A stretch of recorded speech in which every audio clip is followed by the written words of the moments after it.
Hey, Chani Moniker, developmental audiologist here. That means I help you facilitate development and optimal learning. Let's address the pink elephant first. You may be wondering why a developmental audiologist is talking about parenting rather than hearing and listening, like most audiology channels. Great question. I'm on a mission to make the learning process easier. As someone who is trained to deal with the hearing impaired, I was taught to focus on listening as a communicative relationship between listener and speaker. Each one has their role and responsibility for successful communication. It occurred to me that education, at its core, is a communicative event with a speaker and a listener. In this situation, we want the educator to be the main speaker and the student the listener.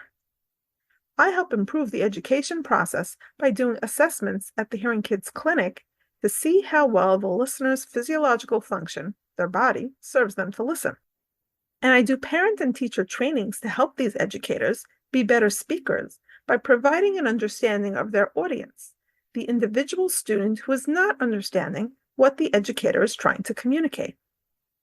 Let's imagine, if you will, that you were speaking to somebody who's British, but didn't know it because they adopted the American accent so well.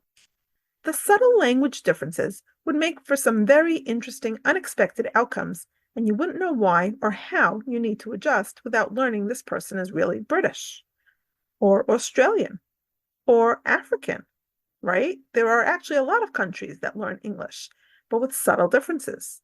And if we don't have the expected cues, we don't know how to fix the problem.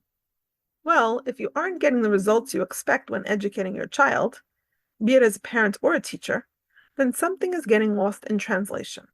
My trainings are to help you recognize these cues, these red flags, so you know where to look and what to look for. So let's get started here by looking at what expectations you have and what knowledge and beliefs you have about parenting and child development. How does temperament influence child behavior? Your choices are: it doesn't affect behavior, it's entirely shaped by parenting, or it's largely inherited but influenced by environment. Have you heard of the concept of epigenetics? It removes the old argument of nature versus nurture by acknowledging that nature impacts nurture. So can someone in China who lives on a diet of rice and fish have celiac disease?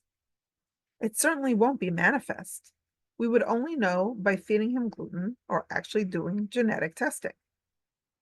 Even something like eyes are often mixed in color, and your choice of clothes or makeup bring out one color component over another. So it would be very difficult to say whether Johnny's propensity to drink when stressed is genetically inherited or whether he observed one of his parents drinking when stressed and is imitating the modeled behavior he grew up with.